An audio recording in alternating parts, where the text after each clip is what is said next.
Não quero posar de gato mestre aqui mandando manjado eu avisei, mas desde sempre os fundamentos sempre eles depunham contra a realização da chamativa superluta Jon Jones versus Francis Ngannou. Israel Adesanya foi um que levantou um ponto interessante, pois há 10 anos Jones fala em migrar para os pesos pesados e até hoje nada. E em meio a tantas incertezas sobre a adaptação e a dificuldade clara de deixar a zona de conforto, ele vai tomar essa atitude logo contra um dos maiores e mais assustadores pesados de todos os tempos? Anderson Silva, quando quis testar as águas entre os meio pesados, por exemplo, pescou o desranqueado James Irving. E era óbvio também que o campeão dos meio pesados cobraria soma pornográfica para correr esse risco. E 2020, como os mais atentos já notaram, não é ano de investimento, e sim de contenção. Atravessamos uma das piores crises econômicas e de saúde de todos os tempos, e praticamente todas as linhas de negócios estão sangrando. Pensem que o UFC provavelmente não terá mais bilheteria esse ano.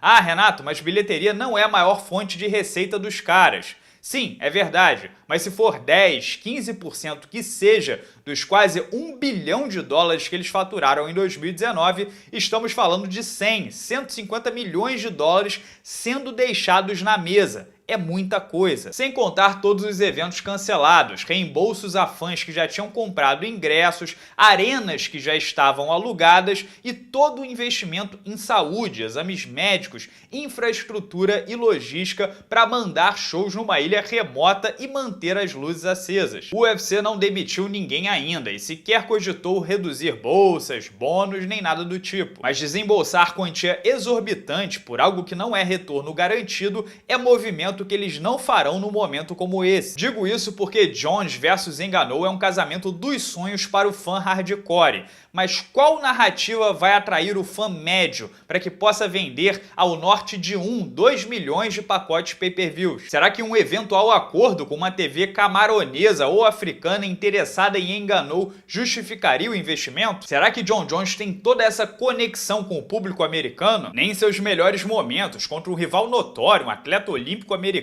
com direito a porradaria em público e ameaça de morte, depois de uma entrevista, ele chegou a 1 milhão de pacotes vendidos. Ou será que eles venderiam os mesmos 1 milhão de pacotes para o fã mais hardcore que pagaria de qualquer modo por algo não tão suculento? O UFC 249, por exemplo, com Tony Ferguson e Justin Gaethje, chegou a 800 mil pacotes vendidos. Se o pior cenário acontecer e o UFC tiver desembolsado, digamos, 10 milhões para cada, vai fazer uma falta tremenda num ano como esse. É bem diferente de uma luta do Conor McGregor, que botou 1 milhão de assinantes a mais na ESPN Plus, pegando um Donald Cerrone em má fase. Virtualmente qualquer luta desse cara vai vender. É praticamente um investimento livre de risco. E o que me causa estranheza é o Jones não entender o cenário no qual ele está inserido e ter ficado chocado com a resposta do UFC. Inacreditável, resumiu ele depois da primeira ligação para Dana White, mas depois expandiu, abre aspas.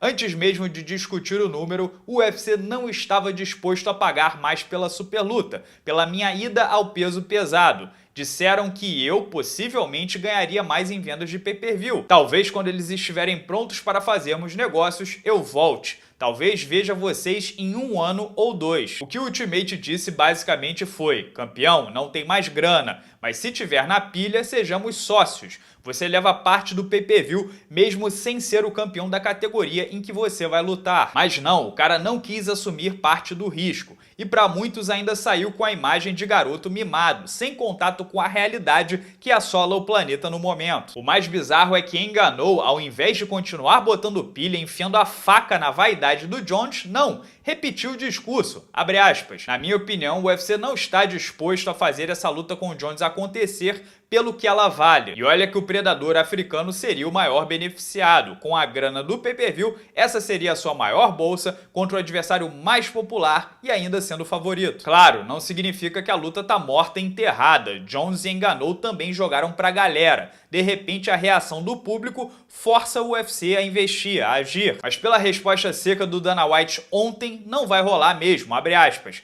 Não vejo essa luta acontecendo. Então seguimos com a programação normal e nela temos o trash talk de Jan Blachowicz chamando Jon Jones de medroso.